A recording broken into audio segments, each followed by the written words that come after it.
नमस्कार दोस्तों, एक नए जर्नी में आप सभी लोगों का एक बार फिर से हमारे प्लेटफॉर्म पे स्वागत है। जैसा कि मैंने बोला था, मैं बिहार स्पेशल कराऊंगा और डिटेल्स में कराऊंगा। साथ में हिस्ट्री में, स्पेशली मॉडर्न हिस्ट्री में करा दूंगा।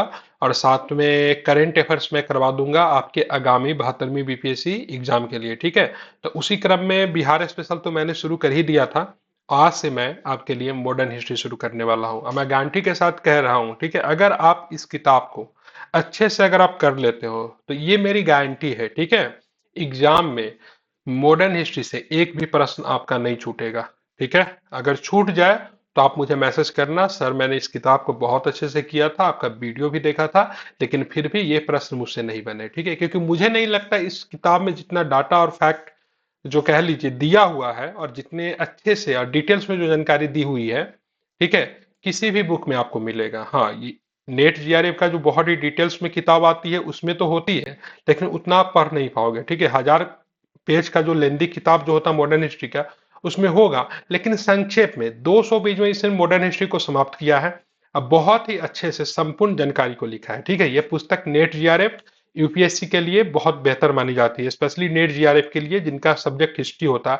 अब मुझे नहीं लगता नेट जीआरएफ में जिनको उतने गहराई से इतिहास पढ़ना है उतना किसी भी एग्जाम में आवश्यकता होती है। ठीक है, तो चलिए शुरुआत करता हूँ। आर्या पब्लिकेशन की एक किताब है और मेरे स्टाइल में हिस्ट्री को पढ़ते हैं। ठीक है, सबसे पहली बात आपको ध्यान में रखना, 1707 में क्या होता है, औरंगजेब का डेथ हो जाता है। ठीक है, और औरंगजेब ने अपने जीवन काल में बहुत सारी वैसी कार्य किए थे जिसका परिणाम स्वरूप जो आने वाली जो मुगल पीढ़ी होती है उनको इनसे गुजरना पड़ता है। ठीक है, सबसे पहले जैसे ही औरंगजेब का डेथ होगा तो मुगल साम्राज्य का क्या होगा, पतन प्रारंभ हो जाएगा। ठीक है, और कुछ राज्य बनेंगे, एक जो बनेंगे औरंगजेब के डेथ के बाद उसको बोलेंगे शत्रु राज। ठीक है, जो कि मुगलों से जिनकी शत्रुता पहले भी थी, औरंगजेब के डेथ होने के बाद कमजोर हो जाएंगे तो उनका मतलब क्या होगा, शत्रुता और बढ़ जाएगी, क्योंकि यहाँ पे मुगल सम्राट के पास ताकत तो अब रहेगी नहीं पहले जैसी। तो जो शत्रु राज्य जो होंगे वो मुगल सम्राट से बदला लेंगे। ठीक है, दूसरा जो बनेगा उसको बोलेंगे विद्रोही राज। ठीक है, जो मुगलों से विद्रोह करके नए राज्यों का स्थापित करेंगे। ठीक है, एक जो बनेगा जिसको हम लोग बोलेंगे मुगलों के परिधि से बाहर के राज्य, मतलब जिसका कभी भी संबंध मुगल से नहीं रहा, लेकिन वह अपने राज्य जो है अपने क्षेत्र में स्थापित करेंगे। आप बोलोगे सर शत्रु राज्य क्या होता है, तो ऐसे राज्यों में, ठीक है, सिख एम्पायर, आपको पता होगा से दोनों सिख गुरुओं की हत्या मुगल ने करवाई थी, गुरु तेग बहादुर और गुरु अर्जुन देव। तो सिख के पास तो अवसर था से भाई जैसे ही मुगल कमजोर हो हम उनसे बदला लेंगे। तो सिख राज्य जो होंगे शत्रु राज्य के अंतर्गत आएंगे। ठीक है, एक होगा मराठा इंपायर, शिवाजी के साथ संभाजी के साथ मुगलों ने क्या किया आपको पता ही है। तो मराठा साम्राज्य भी यही मौका में था से कैसे मतलब मुगल राज्य क्या होता है, कमजोर होता है, अब मुझे अवसर मिले और मैं मुगलों से बदला लूंगा। ठीक है, और वो अवसर कब मिलता है, तो औरंगजेब के डेथ के बाद मिलता है। ठीक है, एक होता है विद्रोही राज, मतलब ऐसे राज जिनको मुगलों के साथ तो दिक्कत था, जैसे ही मुगल जो थे कमजोर पड़े उन्होंने अपने क्षेत्रों में क्या किया, अपने राज्य स्थापित किए। जैसे कि चूड़ामन का जो जाट राज्य जो हो गया जो कि यूपी के तरफ था। ठीक है, तो इस प्रकार के राज्य आपको देखने को मिलेगा। एक जो राज्य बना जो कि मुगलों से परिधि के बाहर के राज्य थे जिनका किसी प्रकार का कोई लेना देना नहीं था, जैसे अभी के कर्नाटका की तरफ आप चले जाओगे तो टीपू के द्वारा जो राज्य स्थापित किया गया था उनका मुगल से कभी भी संबंध जो है नहीं रहा और आगे भी नहीं रहेगा। एक और भी राज्य बना था जिसको बोलते हैं मित्र राज। ठीक है, ये मित्र राज क्या होगा, मतलब जो मुगल के जो अधिकारी जो थे उनको विभिन्न क्षेत्रों में भेजा गया था से भाई आप इन क्षेत्र को संभालो, लेकिन मतलब क्या हुआ ना, वो उन क्षेत्र में तो रहे, लेकिन जैसे ही मुगल सत्ता जब कमजोर हुआ उन्होंने वहां पे मतलब क्या किया, अपने नाम से राज्य स्थापित कर लिया, लेकिन उन्हें कभी मुगलों से मतलब बैर नहीं रखा। जैसे कि आप यहाँ पे देखोगे इन राज्यों ने मुगल के साथ बैर रखा, जब राज्य जब क्या हुआ कमजोर पड़ गया तो, लेकिन इनका बैर नहीं हुआ। जैसे बंगाल में मुर्शिद कुली खान, वो मुगल अधिकारी ही था लेकिन अपना एक स्वतंत्र राज्य स्थापित किया ना, लेकिन मुगलों के समय समय पे नजराना वगैरह दिया करते थे, ये मुगलों को बड़ा भाई मानते थे, इनसे किसी भी प्रकार का बैर नहीं था। इधर आप चले जाओगे तो दक्षिण में चले जाओगे तो वहां पे स्वतंत्र हैदराबाद राज्य का स्थापित हुआ। ठीक है, दक्कन राज्य जिसको कहते हैं, जिसमें कौन था, किनकिलिज खान था, वो भी मतलब मुगल अधिकारी ही थे, लेकिन उन्होंने अपने नाम से राज्य स्थापित कर लिया, लेकिन उसने भी मुगलों से कभी भी बैर नहीं किया। ठीक है, अवध में चले जाओगे तो शहादत शहादत नाम था ना, उसने भी, शहादत खान ने भी राज्य स्थापित किया, लेकिन उसने भी मुगल से कभी बैर नहीं किए। तो ऐसे राज्य को मित्र राज कहते हैं, जो कि मुगलों के जो अधिकारी जो थे उनको क्षेत्र में भेजा गया था से भाई आप इन क्षेत्र को देखो, आपकी जिम्मेवारी है। लेकिन जैसे ही औरंगजेब का डेथ हुआ तो मुगल सत्ता कमजोर हुआ, तो उन्होंने अपने अपने नाम से राज्य स्थापित कर लिए। लेकिन उन्होंने आगे चल के भी मुगलों से संबंध अच्छे रखे, उनसे कभी बैर नहीं हुई। जब भी आवश्यकता हुआ तो मुगलों को बड़ा भाई की तरह नजराना वगैरह दिया करते थे। ठीक है, ये बेसिक हो गया, ये बेसिक मैंने आपको बता दिया। अब हम लोग चलते हैं सीधे टॉपिक के ऊपर। आई थिंक आपको अच्छा लगा होगा, क्योंकि इस प्रकार से अगर आप समझ कर पढ़ोगे तो आपको वन लाइनर भी बहुत ही अच्छे तरीके से समझ में आएगी। ठीक है, अब यहाँ पे देखेंगे मुगल साम्राज्य का पतन का क्या कारण था। ठीक है, समझते हैं इसको। मेंस में भी आ सकता, बताओ मुगल साम्राज्य के पतन का क्या कारण। विभिन्न कारण बताए गए हैं, उनमें से कुछ कारण यहाँ पे दिए हुए, उसके बारे में हम लोग चर्चा करेंगे। 3 मार्च 1707 को अहमदनगर में औरंगजेब की मृत्यु हो गई एवं मुगल साम्राज्य का पतन जो है तीव्र गति से मतलब शुरू हुआ। ठीक है, after the death of Aurangzeb Mughal साम्राज्य का पतन जो है बहुत तेजी से प्रारंभ होता है। 1707 ईस्वी के बाद का समय उत्तरोत्तर मुगल काल के नाम से जाना जाता है, मतलब आफ्टर द राइन ऑफ क्या बोलते हैं, औरंगजेब। ठीक है, तो 1707 से लेके आगे चल का जो भी समय जो होगा जहां पे मुगलों का प्रशासन होगा, उसको हम लोग उत्तरोत्तर मुगल काल के नाम से कहते हैं। यदुनाथ सरकार महान इतिहासकार है। अल्फिस्टन, श्री राम शर्मा जिसको आर एस शर्मा भी हम लोग कहते हैं, लिवरपूल जैसे इतिहासकार मुगल साम्राज्य के पतन के लिए औरंगजेब एवं उसके उत्तराधिकारियों की नीति को जिम्मेदार मानते हैं। सबसे पहले तो औरंगजेब की नीति, जो कि बहुत ही कट्टरवादी थी। ठीक है, लेकिन औरंगजेब शक्तिशाली था, तो उस समय तो इसके ऊपर आक्रमण नहीं हुआ। हालांकि हुआ ही, दक्षिण में तो मराठों ने परेशानी से किया ही, लेकिन सभी जो थे यही इसी वेट में थे, इसी प्रतीक्षा में थे कि जैसे औरंगजेब निपटेगा, इसका जो उत्तराधिकारी जो है वो जाहिर सी बात है बहुत अधिक कमजोर होंगे, तो उनको अवसर मिलेगा मुगलों से बदला लेने के लिए। ठीक है, तो मुख्यतः मुगल साम्राज्य का पतन की बात करेंगे तो उत्तराधिकारियों की नीति को जिम्मेदार माना जाता है। ठीक है, औरंगजेब एवं उसके उत्तराधिकारी की नीति। इतिहासकारों का दूसरा गुट जिसमें सतीश चंद्र है, इरफान हबीब है, ठीक है, अतहर अली है। ध्यान में रखना, मुगल साम्राज्य के पतन को दीर्घकालीन प्रक्रिया का परिणाम मानते हैं। ठीक है, मतलब ऐसा नहीं से केवल औरंगजेब की नीति ही इसके पीछे जिम्मेदार थी, इसके लिए जो प्रक्रिया जो थी बहुत लंबी चली आ रही थी, जिसको दीर्घकालीन प्रक्रिया भी कहते हैं। मुगल साम्राज्य के पतन के लिए कृषि संकट एवं जागीरदारी संकट की अवधारणा का सर्वप्रथम अध्ययन मोडलैंड ने अपनी पुस्तक, ठीक है, from Akbar to Aurangzeb a study in Indian economic history 1923 में किया। तो आपसे प्रश्न इसमें कैसे पूछा जाएगा, आपसे पूछा जाएगा कि बताओ मुगल साम्राज्य के पतन के लिए कृषि संकट एवं जागीरदारी संकट जिम्मेवार थी। ठीक है, ये किसने कहा है।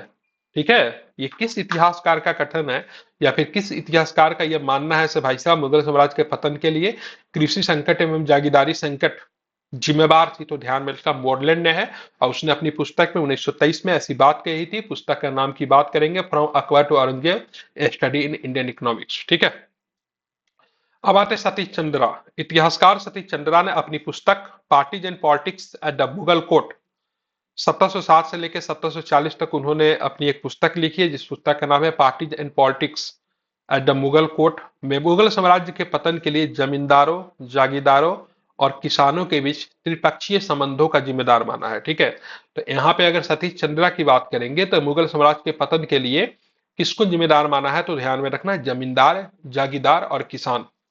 सतीश चंद्रा के अनुसार मुगल साम्राज्य की स्थिरता के लिए मनसब, जागीरदार एवं किसानों में संतुलन आवश्यक था, और मुगल उस सामाजिक संतुलन को बनाए रखने में असमर्थ रहे जिस पर मनसब व्यवस्था एवं अन्य प्रशासनिक व्यवस्था आधारित थी।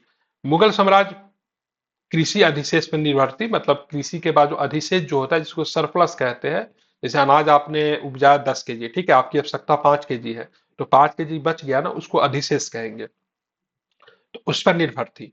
18वीं शताब्दी में कृषि अधिशेष तथा शासन वर्ग की बढ़ती मांगों के बीच में अंतर बढ़ जाने से दोनों का संतुलन समाप्त हो गया। दिन प्रतिदिन शासन का बोझ, युद्धों का खर्च व अमीर वर्ग का बढ़ता ऐशो आराम आदि ने राज्य के खर्चों को बढ़ा दिया। लेकिन जिस अनुपात में प्रशासन के व्यय में वृद्धि हुई, उस अनुपात में संपूर्ण प्रयत्न के बाद भी कृषि उत्पादन में वृद्धि नहीं हो सकी, जिसके कारण राज्य एवं प्रशासक वर्ग के आय एवं व्यय में अंतर बढ़ता गया। और साथ में जागीरदारी मनसबदारी का दोष सामने आया। ठीक है, इन सब कारणों से किसान एवं भूमि पर बुरा प्रभाव पड़ा। फलस्वरूप मुगल सरकार की आर्थिक, राजनीतिक एवं सैनिक शक्ति कमजोर होती गई और मुगल साम्राज्य का अंत का शुरुआत हुआ, ऐसा सतीश चंद्रा का कहना है, जो कि मॉडर्न से मिलता जुलता है। ठीक है, अब आते इरफान हबीब क्या कहते हैं। तो the aggregation system of Mughal India 1556 से लेकर 1707 इनका किताब के नाम है, ने भी मुगल साम्राज्य के पतन के लिए कृषि संकट का सिद्धांत दिया। तो मतलब ये तीनों की बात करेंगे तो ये एक थोड़ा साम्यवादी मानसिकता का लेखक है। तो इन्होंने औरंगजेब की नीतियों को जिम्मेदार न ठहराते हुए मॉडर्न सतीश चंद्रा और इरफान हबीब ने, ठीक है, इसके पीछे भाई कृषि संकट को बताया है। हबीब के अनुसार इन समस्याओं का मूल कारण मनसब व्यवस्था की कार्यप्रणाली में ही समाहित था। इस व्यवस्था में किसानों का उत्पीड़न निरंतर बढ़ता रहा, जिस जिससे कास्ट में कमी आई और भू राजस्व भी घट गया। कैम्ब्रिज धारा के इतिहासकार जागीरदारी की विफलता की जगह जागीरदारी की सफलता को पतन का कारण मानते हैं। इनका अलग ही है। मतलब कैम्ब्रिज धारा के जो इतिहासकार है उनका मानना है कि भाई जागीरदारी की विफलता नहीं, इसकी जगह जागीरदारी की सफलता जो था इसके पीछे प्रमुख कारण था, जिसमें से करेन लियोनार्ड ने पतन के संदर्भ में महान फर्म सिद्धांत, ठीक है, the great firm theory of the decline of Mughal empire का प्रतिपादन किया है। ठीक है, ये तो नहीं पूछेगा आपसे, जनरली नेट के जीआरएफ के एग्जाम में पूछते हैं, लेकिन नाम आप ध्यान में रख सकते हो, क्या नाम है, द करेन लियोनार्ड। मुगल साम्राज्य के पतन के कुछ अन्य प्रमुख कारण भी है। सबसे पहले औरंगजेब की दक्षिण नीति। आपको पता होगा उसका एक पुत्र था अकबर द्वितीय। ठीक है, अकबर सेकंड उसका नाम था। उसने औरंगजेब के खिलाफ उसने क्या किया था, विद्रोह किया था। और उसको पकड़ने के लिए औरंगजेब दक्षिण में गया, लेकिन वह दक्षिण में फंस के रह गया। ठीक है, वह दक्कन का जो दक्षिण का जो सीमा जो था, हिस्सा जो था, उसके लिए कब्रगाह का काम किया। औरंगजेब की राजपूत एवं धार्मिक नीति जो कि कट्टरवादी थी, अमीरों का बढ़ता प्रभाव एवं दरबारी का षड्यंत्र कॉन्स्पिरेसी, विदेशी आक्रमण भी हुए आगे चल के, जैसे नादिर शाह का आक्रमण 1739 में, अहमद शाह का आक्रमण की बात करेंगे 1761 में हुआ। तो ये सब कुछ प्रमुख आक्रमण थे। यूरोपीय व्यापारिक कंपनियों का प्रभाव धीरे धीरे, जैसे पुर्तगाली का बहुत अधिक, आप देखोगे प्रभाव जो था अकबर के समय से ही बढ़ गया था। उत्तराधिकारी आगे चल के बाकी कमजोर रहे, दुर्बल रहे। जागीरदारी संकट एवं कृषकों का शोषण, ये कुछ प्रमुख कारण थे जिस कारण से मुगल साम्राज्य का पतन हुआ। औरंगजेब ने अपनी वसीयत छोड़ी थी, जिसके अनुसार उसकी मृत्यु के उपरांत मुगल साम्राज्य को 3 जीवित पुत्रों में बांटा जाना था। किंतु औरंगजेब की मृत्यु के बाद मुअज्जम, आजम एवं कामबख्श में उत्तराधिकार का संघर्ष हुआ। ठीक है, मुअज्जम ध्यान में रखना, इंपॉर्टेंट नाम है। आजम भी ध्यान में रखना, कामबख्श भी। ठीक है, तीनों पुत्रों में बांटने की बात कही थी औरंगजेब ने, से भाई बराबर बराबर बांट दे, लेकिन तीनों पुत्रों में आगे चल के लड़ाई हो गई से किसके हिस्से में शासन का जिम्मा जाएगा, और देखते आगे क्या होता है। औरंगजेब की मृत्यु के समय मुगल साम्राज्य में 21 प्रांत थे, जिनमें मुअज्जम काबुल, आजम गुजरात एवं कामबख्श बीजापुर का सूबेदार था। ठीक है, सूबेदार का मतलब समझ लीजिए एक तरह का प्रशासक होता है उस क्षेत्र का, मतलब राज्य, जैसे समझिए कोई राज्य है तो राज्य का सारा जिम्मेवारी उसके ऊपर, लेकिन केंद्र में ऑलरेडी औरंगजेब बैठा हुआ है। ठीक है, तो यहाँ पे उस समय कितने प्रांत थे, तो टोटल 21 प्रांत थे, जिनमें से उसके 3 पुत्र उस समय जो थे, मुअज्जम की बात करेंगे तो ध्यान रखना काबुल का जिम्मा उसके अंतर्गत था। आजम की बात करेंगे गुजरात, एवं कामबख्श जो था वो बीजापुर का सूबेदार था। ठीक है, तो ये आपको ध्यान में रखना चाहिए। अब आते हैं उत्तरवर्ती या फिर पूर्ववर्ती शासक, जिसको हम लोग कहते हैं मुगल शासक। ये कब से कब तक चलेगा, तो after the death of Aurangzeb 1707 से लेके, ठीक है, बहादुर शाह सेकंड तक 1857 तक चलता है। ये आपको ध्यान में रखना चाहिए। सबसे पहला शासक जो है बहादुर शाह प्रथम, ध्यान में रखना, इंपॉर्टेंट नाम है, कभी भी नहीं भूलेंगे, जिसको बहादुर शाह प्रथम मुअज्जम भी इसको कहते हैं, ध्यान में रखना, काफी इंपॉर्टेंट है। और इसके बारे में एक कथन में बता दूं, ये आखिरी शासक था जिसके बारे में कुछ अच्छे शब्द कहे जा सकते थे। ठीक है, मतलब अच्छा शासक था ये। 1707 से लेकर 1712 तक, ध्यान में रखना, इंपॉर्टेंट है ये। और जब औरंगजेब का डेथ जब होता है ना, तो इसके पुत्रों की आयु जो थी लगभग 60 वर्ष के आसपास थी। ठीक है, मतलब औरंगजेब खुद ही जो था 80 से ऊपर के उम्र में मरा था, तो उसका पुत्र सब जो था वो खुद ही मतलब बुजुर्ग की स्थिति में आ गया था, 60 से कम कोई नहीं था। ठीक है, तो ये भी आपको ध्यान में रखना। चलिए थोड़ा सा जूम करता हूं, तो सबसे पहले बहादुर शाह के जन्म की बात करेंगे तो 14 अक्टूबर 1643 को बुरहानपुर में हुआ। अब 43 है, अब जोड़ लो 57 साल उधर और इधर 7, 57 7 कितना हो गया, 64 साल के उम्र में ये शासक बनता है। सोचिए आप, ठीक है, 64 साल की उम्र में ये शासक बन रहा है। मतलब औरंगजेब का डेथ जो था 80 प्लस में हुआ था, ठीक है। तो इसके पुत्रों की आयु जो थी वो खुद ही मतलब बुजुर्ग की स्थिति में आ चुका था सब, ठीक है। 18 जून 1707 को मुअज्जम की सेनाओं ने आजम को शामूगढ़ के निकट जजाऊ के युद्ध में पराजित किया एवं आजम मारा गया। तो एक भाई तो यहाँ पे गया, ठीक है, जजाऊ का युद्ध में पराजित होता है आजम और साथ में मारा जाता है। तो एक से तो मुअज्जम को मुक्ति मिल गई, ठीक है। मुअज्जम की बात करेंगे तो ध्यान में रखना, इसको शाह आलम प्रथम भी कहते हैं। शाह आलम प्रथम बहादुर शाह की उपाधि के साथ दिल्ली का बादशाह बना, ठीक है। तो इसको बहादुर शाह प्रथम कह लीजिए या फिर शाह आलम प्रथम कह लीजिए या फिर मुअज्जम। ध्यान में रखना, तीनों नाम कंफ्यूजन नहीं होना चाहिए, तीनों इसी का नाम था। इसी के उपाधि के साथ क्या होता है, दिल्ली पर बैठा। अब पूरा नाम की बात करेंगे तो ध्यान रखना, अबुल नस्र सैयद कुतुबुद्दीन मोहम्मद शाह आलम बहादुर शाह बादशाह था, ठीक है। तो इतना लंबा नाम है, लेकिन आपको बहादुर शाह प्रथम ही याद रखना है, या फिर आप चाहोगे तो शाह आलम प्रथम याद रख सकते हो या फिर चाहेंगे तो मुअज्जम याद रख सकते हैं। बेटर ये रहेगा बहादुर शाह प्रथम याद रखो। दूसरा भाई की बात करेंगे जो कामबख्श था, 1709 में बीजापुर के युद्ध में यह भी मारा गया, ठीक है।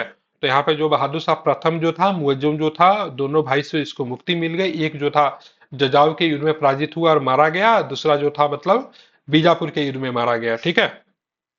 तो बहादुर शाह ने खुतबे में चौथे खलीफा अली के नाम से अली के नाम के साथ वली जोड़ दिया, जिसे खुतबा विवाद हुआ। इस पर लाहौर में हाजी यार मोहब्बत के साथ उसका विवाद जो था बढ़ गया। अंत में पुराना खुतबा ही पढ़ा गया। खुतबा विवाद के कारण कुछ विद्वान मानते हैं कि वो सिया हो गया था, ठीक है। जनरली जो मुगल जो थे सुन्नी थे, ठीक है, ये आपको ध्यान में रखना चाहिए, ठीक है।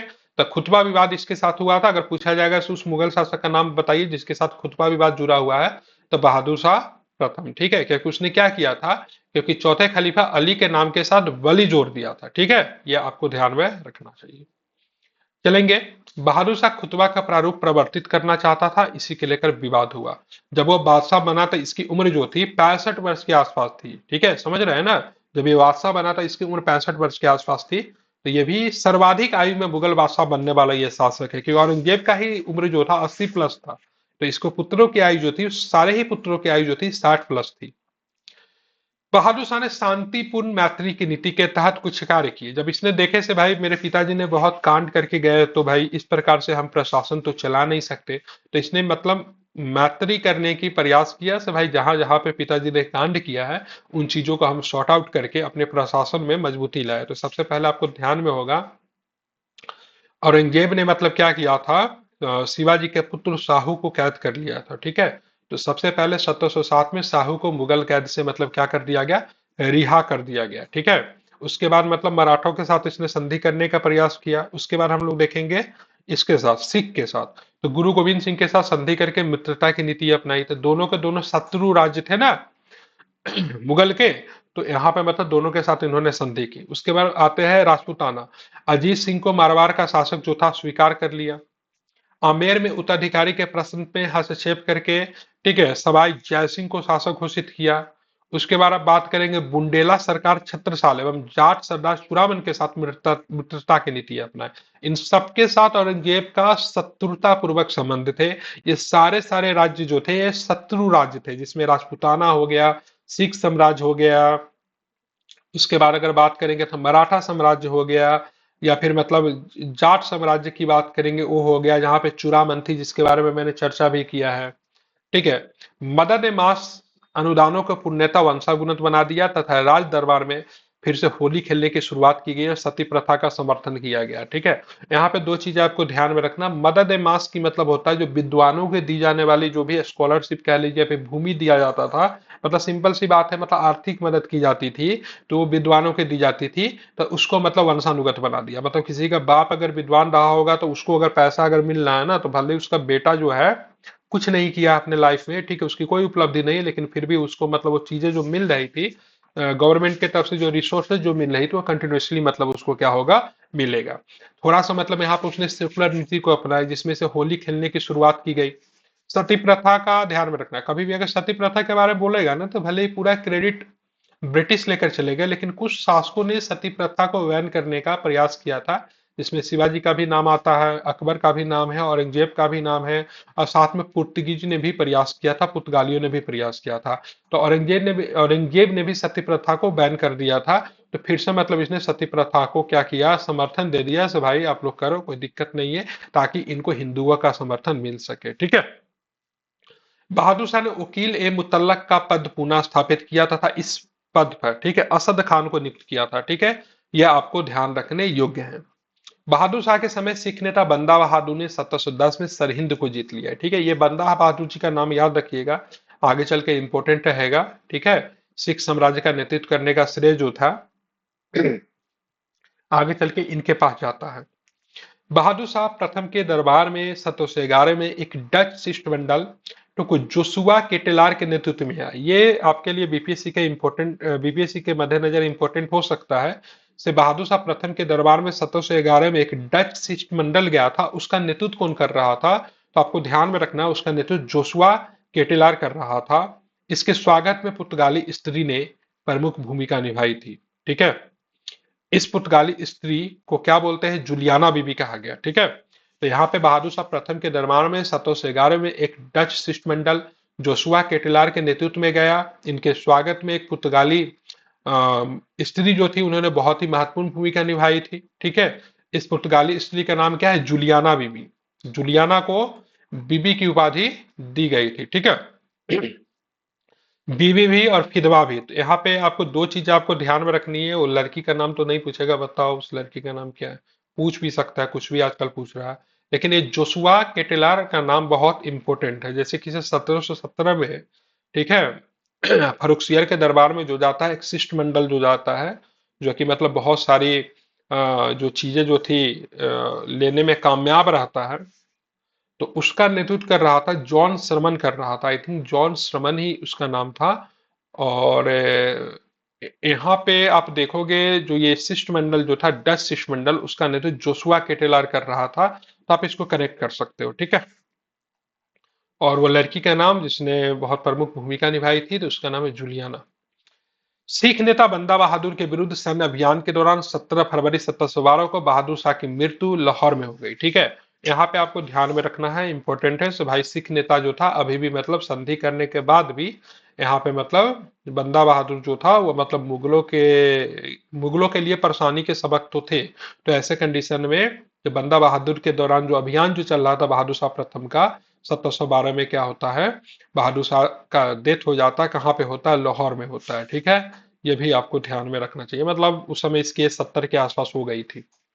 अब यहाँ पे देखना, बहादुर शाह की मृत्यु के बाद लड़े गए उत्तराधिकारी युद्ध में उसके पुत्रों ने इतनी निर्लजता दिखाई। ठीक है, मतलब देखिए इसके पुत्र जो था इतना मेरे निर्लज था, जब पिता का डेड बॉडी बचा पड़ा हुआ, लेकिन वो लोग मतलब क्या है, खुद को मतलब सत्ता किसके हाथों में जाएगी इसके लिए लड़ रहे हैं। ठीक है, ऐसे कंडीशन में बहादुर शाह का शव 1 माह तक बिना दफनाए पड़ा हुआ रहा। ठीक है, 1 महीने तक शव को रखा गया था बिना दफनाए हुए। ठीक है, और उत्तराधिकार का युद्ध जो था उसमें जो थे पुत्र जो थे आपस में लड़ रहे थे। ठीक है, अंत में दिल्ली में मोती मस्जिद, ठीक है, ध्यान में रखना, दिल्ली में मोती मस्जिद जो कि महरौली में है, उसे दफनाया गया।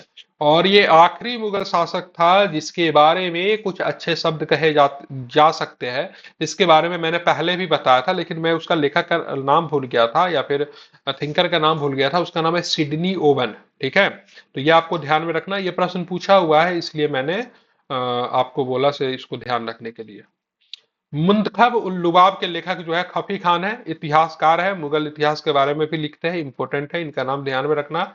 आगे चल के ये इनके बारे में भी लिखा है, क्या नाम है, शेर शाह सूरी के बारे में भी लिखा है खफी खान ने। तो यहाँ पे इतिहासकार है, उनका एक किताब है जिनका नाम है मुंतखब उल लुबाब।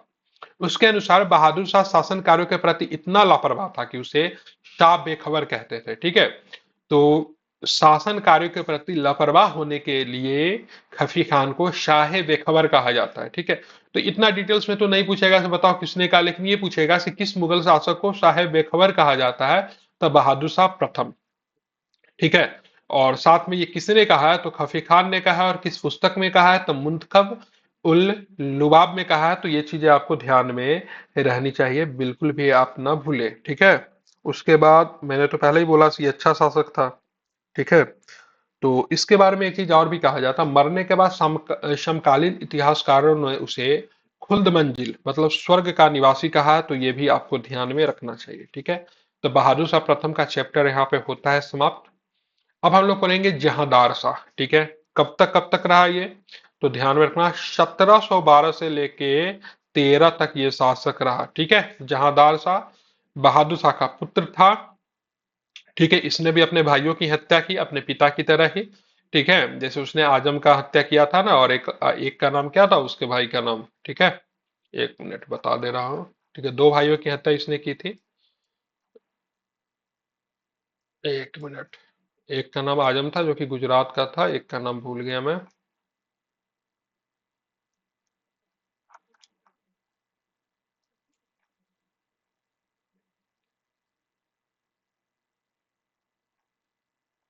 चलिए यहाँ पे दिया हुआ है, ठीक है। एक का नाम मुअज्जम था, ठीक है, ध्यान में रखना। सॉरी, मुअज्जम तो इसी का नाम था। और एक का नाम आजम था, दूसरा का नाम कामबख्श था। नाम थोड़ा सा अजीब है, इसको आपको ध्यान में रखना चाहिए, ठीक है। आजम और कामबख्श आपको क्या रखना है, ध्यान में रखना। इसने दो भाइयों की हत्या इसने की थी, ठीक है। अब आते हैं यहाँ पे, अगर बात करेंगे तो यहाँ पे जहादार शाह जब शासक बना तो ये 1712 से 13 तक रहा। इसने भी अपने दो भाइयों की हत्या की थी। इसका नाम था अजीम उस शान, रफी उस शान तथा जहान शाह की हत्या की थी। तीन भाई था, सॉरी। तो जहां बहादुर शाह का पुत्र जहांदार शाह अपने अजीम उस शान, रफी उस शान तथा जहान शाह की हत्या करके मुगल बादशाह बना, ठीक है। ये आपको ध्यान में रखना। एक शक्तिशाली ईरानी अमीर जुल्फिकार खान ने जहांदार शाह को सिंहासन प्राप्त करने में, ठीक है, मदद किया, ठीक है। ये जुल्फिकार अली खान का नाम ध्यान में रखना। जुल्फिकार खान का आगे चल के भी इसका चर्चा हम लोग करेंगे, ठीक है। तो अगर आपसे पूछा जाए बड़ा क्रोनोलॉजी बताओ, तो सबसे पहले बहादुर शाह प्रथम, जिसको मुअज्जम कहते हैं। उसके बाद जहांदार शाह शासक बना, और जहांदार शाह ने अपने भाइयों की हत्या की थी, जिसमें अजीमुस्सान था, रफीउस्सान था, जहान शाह था। नाम आपको ध्यान में रखना पड़ेगा। कोई भी इतना मेमोरी किसी, मुझे नहीं लगता होगा किसी का, लेकिन मुझे तो नाम भूलने की बीमारी है, तो मैं तो भूल जाता हूँ, ठीक है। आप नाम ध्यान में रखो, क्योंकि आपके लिए इंपॉर्टेंट है। हाँ, फिर वो सामने आएगा तो मैं बता दूंगा किसका भाई था, या फिर कोई भी बता देगा। लेकिन एट द टाइम अगर आपसे कोई पूछेगा बताओ उसके भाइयों के नाम क्या है, तो थोड़ा सा कंफ्यूजन होता है। लेकिन हाँ चलिए, वो कंफ्यूजन लाजमी है, लेकिन जब आपके सामने है, ऑप्शन के फॉर्म में आए, एलिनेट करने के फॉर्म में आए, तो फिर आप उसको टिक कर दो सो भाई कौन क्या था। जुल्फिकार खान को बादशाह ने अपना वजीर बनाया। जुल्फिकार खान औरंगजेब के वजीर असद खान का पुत्र था, ये भी आपको ध्यान में रखना। तो असद खान, जिसके बारे में मैंने पहले भी चर्चा किया है, उसका ये पुत्र था। क्या नाम था इसका, जुल्फिकार खान। ये आपको ध्यान में रखना है, ठीक है। ये असद खान आपके बहादुर शाह प्रथम के भी प्रशासन में आपको देखने को मिलते हैं। जहांदार शाह के शासन में कई नई परंपरा शुरू हुई, जैसे सत्ता प्राप्ति के लिए अमीरों का हस्तक्षेप। इसमें अभी आपको दो तीन चीजें पढ़ना है, जो कि बीपीएससी में कई बार पूछा गया है। मुगल दरबार में ईरानी, तुरानी, अफगानी एवं हिंदुस्तानी अमीरों के गुट बन गए, ठीक है। इसमें ईरानी भी थे, इसमें तुरानी भी थे, इसमें अफगानी भी थे, और इसमें हिंदुस्तानी भी थे। हिंदुस्तानी मतलब कौन, जिनका जन्म भारत में हुआ था, हालांकि वो भी तो बाहर से ही आए थे, लेकिन उनका जन्म भारत में हुआ तो वो हिंदुस्तानी कहलाए। इस प्रकार ईरानी गुट में असद खान, जो कि मैंने पहले बताया था, उसका पुत्र जो था जुल्फिकार खान, ध्यान में रखना। असद खान, जुल्फिकार खान जो थे ईरानी गुट में थे। तुरानी गुट की बात करेंगे तो इसमें किनकिलिज खान, जो कि हैदराबाद राज्य का संस्थापक भी था, ठीक है, जो कि दक्षिण में जाकर अपना एक स्वतंत्र राज्य स्थापित करता है। हिंदुस्तानी गुट में सैयद बंधु थे, ठीक है, जिसको नृप निर्माता भी कहते हैं या फिर किंग मेकर भी कहते हैं, इसका नाम बार बार आएगा। हिंदुस्तानी गुट में विदेशी मूल्य के वो मुसलमान थे जिनका जन्म जो था भारत में हुआ था, मतलब ये भी तो थे, विदेशी ही थे, पेरेंट्स इनके विदेशी रहे थे, लेकिन इनका जन्म जो था भारत में हो गया था, तो ये हिंदुस्तानी मूल कहलाए। वित्तीय स्थिति सुधारने के लिए जुल्फिकार खान ने जागीरों के अंधाधुंध बंटवारे पर रोक लगा दी, ध्यान में रखना। जुल्फिकार खान ने जुल्फिकार खान ने भू राजस्व की वसूली को ठेके पे दिए जाने की प्रथा को बढ़ावा दिया। जो ठेके पे दिए जाने की प्रथा जो था, उसको इजरा प्रथा कहते थे। ये भी ध्यान में रखना। इसमें कृषक वर्ग पर अत्याचारों की वृद्धि हुई। आप किसी भी चीज को आप ठेका पे दे दोगे, सिंपल सी बात है, जैसे कि से मैंने मतलब क्या किया, एक खेत को ठीक है, किसी व्यक्ति को ठेका पे दे दिया और मैंने बोला सो भाई मेरे को यहाँ से ना 10,000 रुपया यहाँ से चाहिए। तो बोलेगा ठीक है भाई साहब, आपको 10,000 रुपया मिलेगा। ठीक है। और मुझे पहले भी उस खेत से आए 10,000 रुपया ही आती थी, लेकिन मैंने क्या किया, इस व्यक्ति को खाता पे ठेका पे दे दिया, तो मुझे 10,000 रुपया अभी भी चाहिए। तो खेत का जो रिसोर्ट जो है 10,000 के आसपास ही है, लेकिन वो व्यक्ति क्या करेगा, वहां से 15,000 का चीजें निकालने का प्रयास करेगा, क्योंकि प्रॉफिट तो क्या चाहिए, उसको भी चाहिए ना। तो बीच में जो लोग जो होंगे उन पे अत्याचार स्वाभाविक बढ़ेगा, कृषक वर्ग पे अत्याचार बढ़ेगा। तो इजारा प्रथा की जो शुरुआत हुई, इससे क्या होता है, कृषक वर्गों पे अत्याचार की मतलब क्या होती है, वृद्धि होती है। मतलब अब उनसे मतलब क्या होगा, बहुत अधिक रेवेन्यू वसूला जाएगा। सो भाई आप इतना पैसा दो, क्योंकि 10,000 तो हमको क्या देना है, किसी अगले व्यक्ति को देना है, तो मेरा भी तो इसमें प्रॉफिट होना चाहिए। तो राजस्व मतलब क्या होगा, कृषक वर्ग से ज्यादा लिया जाएगा। ये 10,000 बस एक डाटा के तौर पे मैं आपको समझा रहा हूँ, इसको समझिएगा। तो भू राजस्व वसूली के लिए मतलब कौन सी प्रथा की शुरुआत की गई, इजारा प्रथा, जो कि ठेका पर दिए जाने की प्रथा थी। तो इससे मतलब कृषक वर्ग पे अत्याचार की वृद्धि हुई। आगे चल के अस्थाई बंदोबस्त जो देखोगे वो भी इसी से मिलता जुलता था। जुल्फिकार खान ने मनसबदारों की अधिकृत संख्या में फौज रखने के लिए मजबूर किया। जो मनसबदार जो थे, मनसबदार कौन थे, मतलब मुगल क्या साम्राज्य है, तो भाई साहब जाहिर सी बात है, राज्य के पास क्या होगा, भूमि होगा। तो भूमि में मान लीजिए राज्य का बहुत सारा हिस्सा है। ठीक है, मतलब कोई जगह है राज्य में जिसका नाम है रायपुर। ठीक है, तो रायपुर का संपूर्ण भूमि जो है ए नाम के किसी मनसबदार को दे दिया गया। अब ए नाम का जो मनसबदार जो है वहां से क्या कर रहे हैं, तो वहां से मतलब राजस्व वसूल कर रहे हैं संपूर्ण भूमि पर, क्योंकि भूमि पर क्या हो रहा है, एग्रीकल्चर हो रहा है। तो यहाँ पे ए नाम के व्यक्ति को टोटल जो रायपुर जो क्षेत्र जो है, जो कि मुगल का क्षेत्र है, लेकिन वहां का मनसबदार ए है, तो उसको मान लो कि सिर्फ 12,000 रुपया आ रहा है। तो यहाँ पे मुगल शासक के कहना था से भाई बेटा, ये 12,000 रुपया जो तेरे को आया है ना, ये तुम अपने पास रखो, लेकिन इसके एवज में तुम 1,000 सेना रखो। ठीक है, इस सेना का सारा खर्चा तुम चलाओगे। ठीक है, इस सेना का देखरेख करने की जिम्मेवारी तुम्हारी है, लेकिन जब भी मुझे फौज की आवश्यकता होगी, मैं तुम्हें बोलूंगा से तुम मुझे अपना फौज भेजो। ठीक है, तो इसको बोलते थे, क्या बोलते थे, अस्थाई सेना। ठीक है, दो तरह का सेना आपको देखने को मिलेगा। एक होता है स्टैंडिंग आर्मी, जो कि हमेशा एक तरह से युद्ध के लिए तैयार होता है। एक होता है अस्थाई सेना। तो अस्थाई सेना जो होता था, किसके पास होता था, मनसबदारों के पास। मनसबदारों को कैश नहीं दिया जाता था, मनसबदारों को क्या दिया जाता था, भूमि दिया जाता था। अब भूमि से जो राजस्व की वसूली होती थी, उसके तौर पे वो अपना एक सेना रखता था। और साथ में जो पैसे जो और बचते थे, उससे अपना भी जो जरूरत की चीजें होता था, खर्च हुआ, सैलरी हुआ, जो भी कह लीजिए, जो चलाता था। उसके बाद भी अगर पैसा बचा तो उसको बोलते थे सरप्लस। ठीक है, अधिशेष। वो अधिशेष को किसको जमा करना होता था, तो मुगल साम्राज्य के तिजोरी में रखना पड़ता था, मतलब मुगल साम्राज्य को दे देना पड़ता था। अभी भी पैसे बच गए। ठीक है, लेकिन इसमें होता क्या था, पैसे तो हमेशा से बचते थे, अगर शासक अगर मजबूत है, ठीक है, तो वो पैसा तो मनसबदार को देना पड़ता था, अधिशेष भला।